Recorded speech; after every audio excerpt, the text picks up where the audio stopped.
మిగతా ఎమ్మెల్యేలు, ఎంపీలు, కేబినెట్ మినిస్టర్ల యొక్క డబ్బులను కూడా రాష్ట్రాల నుంచి, దేశాల నుంచి తరలించే యొక్క ప్రక్రియ తీసుకుంది కూడా వల్లభనేని వంశీ. ఈరోజు వాళ్ళ ఆవిడ అంటా ఉంది, చెప్పా పెట్టకుండా తీసుకెళ్లిపోయారు మా ఆయన్ని చూడాలి అని. వాస్తవం చెప్పాలంటే ఆవిడ కూడా ఒక మహిళే కదా, పంకజశ్రీ గారు కూడా. మరి ఆ రోజు భువనేశ్వర్ గారిని అంత దారుణమైన మాటలు లోకేష్ గారిని, వాళ్ళ కుటుంబాన్ని కూడా మాట్లాడుతూ ఉంటే అదే పంకజశ్రీ గారు, ఏమండి ఇది తప్పు కదా, ఇది మీరు చేస్తుంది క్షమించరాని తప్పు, వాళ్ళు మనల్ని ఏమైనా అన్నారా, ఆడవాళ్ళని ఏమైనా అవహేళన చేశారా, అమ్మ లాంటి పార్టీలోంచి బయటకు వచ్చి మీరు కాముగా అయినా ఉండండి, కానీ భువనేశ్వర్ గారిని, తల్లి లాంటి పార్టీని, తల్లి లాంటి భువనేశ్వర్ గారిని పట్టుకొని మీరు అలాంటి మాటలు మాట్లాడుతున్నారు, అది తప్పు అని ఆ రోజు పంకజశ్రీ గారు ఏమన్నా ఆయన నోరు ఆపగలిగారా? ఆ రోజు ఒక ప్రెస్ మీట్ పెట్టగలిగారా? పోనీ అలిగి వెళ్ళిపోయారా? పోనీ అడిగారా ఆయన పట్టుకొని? చెప్పండి. ఈ రోజు సరికొత్త డ్రామాలు ఆడుతున్నారు అందరూ కూడా. అందరూ రోడ్ల మీదకి వచ్చేసి ఏదో ఏదో చిన్న పాలపేక పెట్టుకొని ఆడుకునే పిల్లాడిలాగా, లేకపోతే ఉగ్గు గిన్నెతో పాలు తాగే వయసులో ఉన్న పిల్లాడిలాగా, ఆయనకి ఏమీ తెలియదు, చాలా మంచివాడు, కట్టుబట్లు ఉన్నట్టు యాక్టింగ్ చేస్తున్నారే. పార్టీ మీద కోపం ఎక్కడి నుంచి వచ్చింది? 2014 గెలిచింది పార్టీ నుంచే, 2019లో గెలిచింది టీడీపీ పార్టీ నుంచే.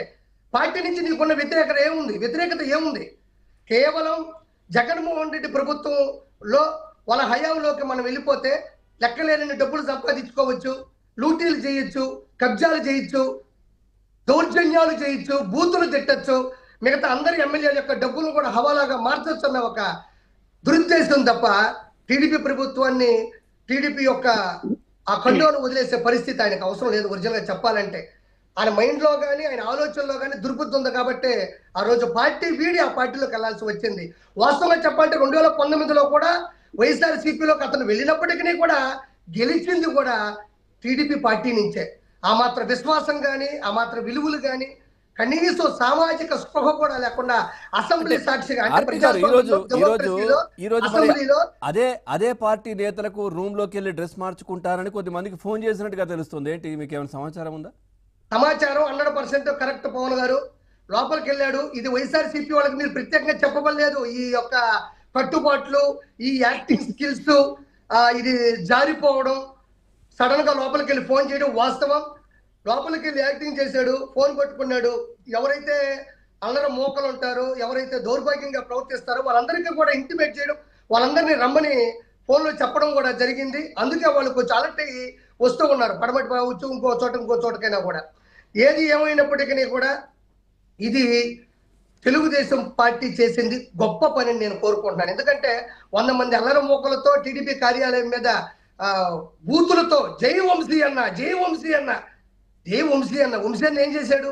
అసలు ఏ పార్టీ నుంచి గెలిచాడు? వంశీ అన్న స్థాయి ఏంది? వంశీ అన్న స్థానం ఏంది? వంశీ అన్న బూతులేంది? పార్టీ కార్యాలయం మీద దాడులు చేపించి బూతులు తిడుతూ ఆ రోజు అస్తవ్యస్తంగా చేశారు పార్టీ ఆఫీస్ని, అమ్మ లాంటి పార్టీ ఆఫీస్ని. సో నేను చెప్పేది ఏంటంటే, ప్రజల సమస్యల మీద పోరాటం చేసి అసెంబ్లీలో కూడా ఆ సమస్యల మీద పోరాటం చేసి ప్రశ్నించాల్సి కాకుండా, మీకు తెలియదేం కాదు ఎంత అవమానపరిచారో భువనేశ్వర్ గారిని అసెంబ్లీ సాక్షిగా. దాంట్లో ప్రధాన నిందితుడు మన వల్లభనేని వంశీ.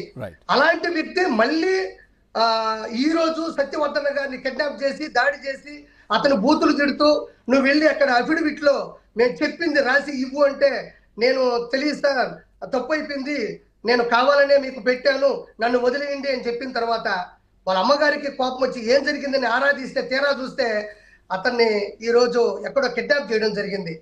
సో మొత్తానికి పాపం పండింది. అంటే కర్మ ఎవరిని వదలదు, కర్మ is back. Right, okay, right.